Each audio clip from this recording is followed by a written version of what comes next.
Okay mga kapatid, manunood na naman po tayo ng balita, no? Ito'y investigasyon sa flood control scam, pinakahihintay ng taong bayan. Galing ho yan sa ating Attorney Vic Rodriguez. Actually, kahit hindi naman galing kay Attorney Vic Rodriguez, talaga hong inaabangan yung flood control na yan. Kaya dapat malaman na ho natin kung sino talaga ang mga salarin. Kung ready na kayo mga kapatid, SMNI News nasa description yan para kung trip nyo rin na may kasamang reaction video. Panoorin na natin ito ng sabay-sabay. Maraming salamat sa inyong pag-anyaya sa akin. Opo, kamusta po at ano po ang nakikita nyo po dito ngayon sa mga pangyayari dyan po sa Senado, Attorney? Nakikita natin na nakakalungkot sapagkat talagang patuloy ang pagkakawatak-watak ng ating bansa. Napakaraming problema.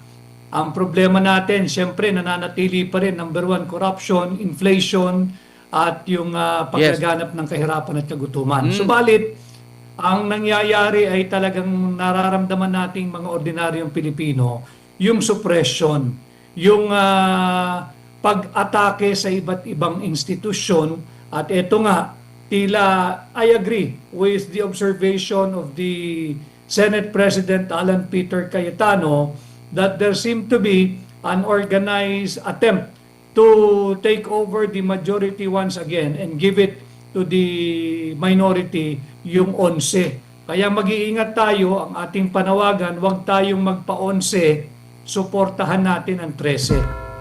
Opo, sa tingin nyo po, bakit po kaya laging naririnig, lagi pong umuugong yung pagpapalit muli ng liderato? Bakit hindi na lang pagbigyan itong kasalukuyang liderato po ng Senado para makausad na lang po? Ako naman, sa tingin ko, no, kasi nga, natatakot po sila na hindi na talaga ma-impeach si VP Sara. Ito'y base lang sa ating opinion, ano? Nakikita ko kasi kapag sa botohan, wala talagang kalaban-laban yung mga taga-kabila. Kaya kinakailangan na mabigyan ng kaso at hindi makaboto itong mga dapat nilang kasuhan. Yun ang aking opinion dyan, ano? Tignan nyo, halimbawa si Jinggoy. Isa-isa yun yan sa tingin ko Si Robin nga parang balak pa nila. Sino pa ba? Basta lahat, baka nga konti na lang matira Baka si Amy Marcos na lang ang matira. Diba? Si Peter Cayetano, baka kasuhan din. Si Jesus Codero din, di ba? Kaya, ayaw nila ng online voting. Kasi nga, makakaboto yung mga senador. At wala silang ibang aatupagin dyan, kundi mairaos itong impeachment ni VP Sara. Isipin nyo, no? Naghihirap na yung taong bayan. Pero ang topic pa rin sa Senado o sa Kongreso rin siguro, puro na lang VP Sara. O kaya yung mga kaalyado nito, parang puro mga masasamang imahe ang gusto nilang ipakita na itong mga Duterte ay mga masasama. Puro ganun, ano? Wala na tayong nakikita na sa ganitong lugar, inayos na namin ang mga ganito at mga ganyan, kaya magiging ganito na ang mga lugar. Wala tayong nakikitang ganung mga balita Kayo, may nakikita kayo? Pumutok nga yung bulkan parang hindi masyadong issue Dati yung Taal Volcano, nung pumutok yun, talagang highlights sa mga balita. Pero ngayon, pumutok na yung Mayong Volcano, mas highlights pa rin yung impeachment. Pansin nyo? We should all support this independent majority that we now have in the Senate. Maganda yung nangyari sapagkat I think for a longest time, ngayon lamang tayo nagkaroon ng independent majority sa Senado. Palagi yan, pag may pagpapalit ng liderato, may basbas, mayroong unseen hand, at may unseen force or forces ang Malacanang o administration. Katangi-tangi yung pagpapalit ng liderato noong May 11 at ito nga ay may tuturing nating independent majority block. Sana'y manatili ito, suportahan natin yung 13 magigiting na senador na nanindigan. At yan ay pinakita unang-una ni Senator Bato de la Rosa when he risked everything appearing suddenly diyan sa Senado. Si si Jinggoy Estrada din Hindi siya nagpasilaw, grabe. Pagkatapos niyan, yung 13 senador mismo, nung sila'y pinuputukan diyan sa Senado.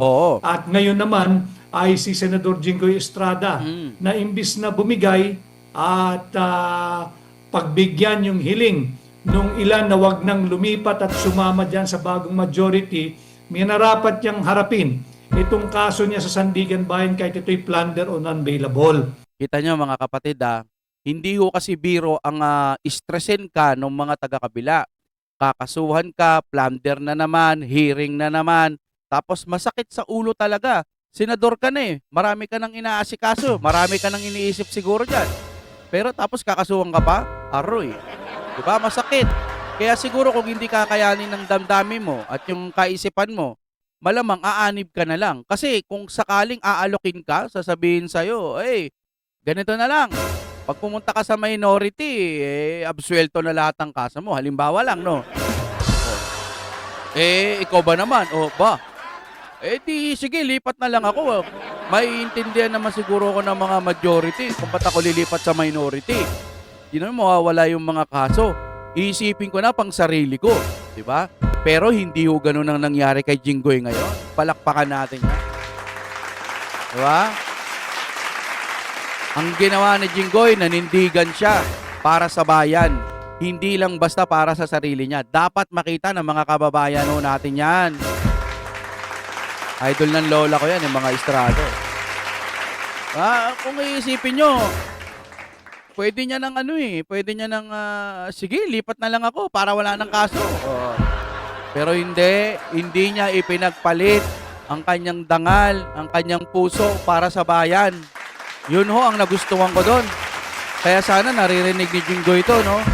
Kung may tatakbuhin kang pinakamataas pa, ilagpas mo lang sa president. Halimbawa, President si BP Sara, ilagpas mo, baka mayroon ka pang matakbo doon.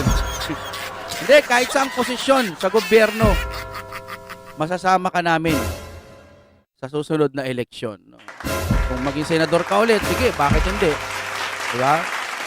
Basta para sa amin, hindi biro ang ginawa ni Jinggoy, di ba? Ayaw pa rin niyang lumipat. Hindi ba nakikita ng mga ibang naniniwala kay BBM yon?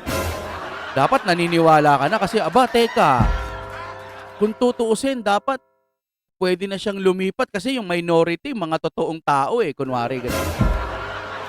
Pero lumipat pa rin siya sa kabila. Wala namang pera yung mga Duterte para para bayaran. Diba? May pera ang Duterte pero sapat lamang yun para sa kanilang mga kinikita, may ipon.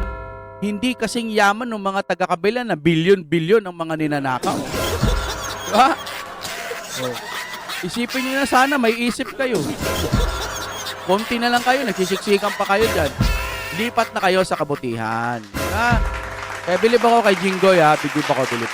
Kaya makikita natin na yung usapin ng pagpalit ng liderato, more than the impeachment, Admar, I believe that this is because many, and these are big personality, these are big people who stand to lose everything, ayaw nilang matuloy itong nakaabang pagbabalik ng Blue Ribbon Committee hearing on flood control corruption.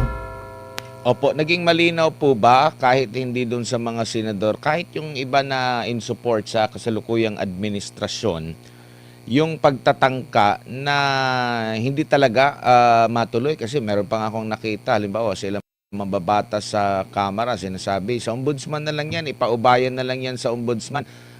Yung investigasyon dyan, meron pa nagsasabi. Anong iniisip ko ngayon? Sige, ipapaubaya sa ombudsman. Ano naman gagawin dun? Anong makikita natin?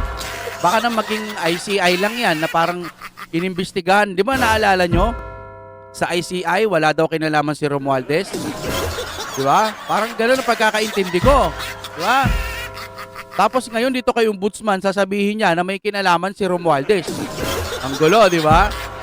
Baka naman palabas lang yun na may kinalaman, di umano, para lang masabi na kumakampi sa bayan. Tinuturo ng taong bayan. Ulitin ko, no? ICI, absuelto si Romualdez. Pagdating kay ombudsman, inaakusahan si Romualdez. Pero ang una nga inaresto o aarestuhin, Jinggoy. Diba? Ito na ang Pilipinas natin, mga kapatid, kaya wala na tayong magagawa.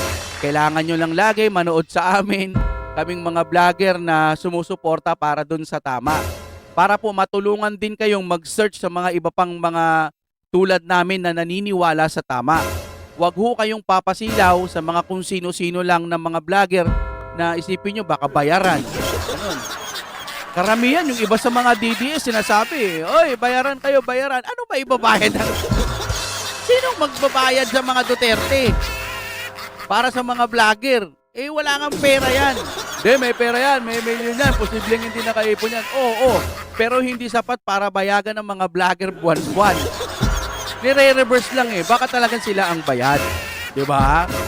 Biruin mo, paano mo na isasalba? Palpak na nga, negative 15 na. Tapos ikaw, BBM na. Wow, heavy. Ang galing mo. Okay, hanggang dito na lamang tayo mga kapatid. Maraming salamat sa inyong panonood at syempre, huwag niyong kakalimutan mag-like sa ating video. Kung iisa tayo ng puso at sinasabi, Duterte pa rin tayo. Maraming salamat po sa inyong panonood.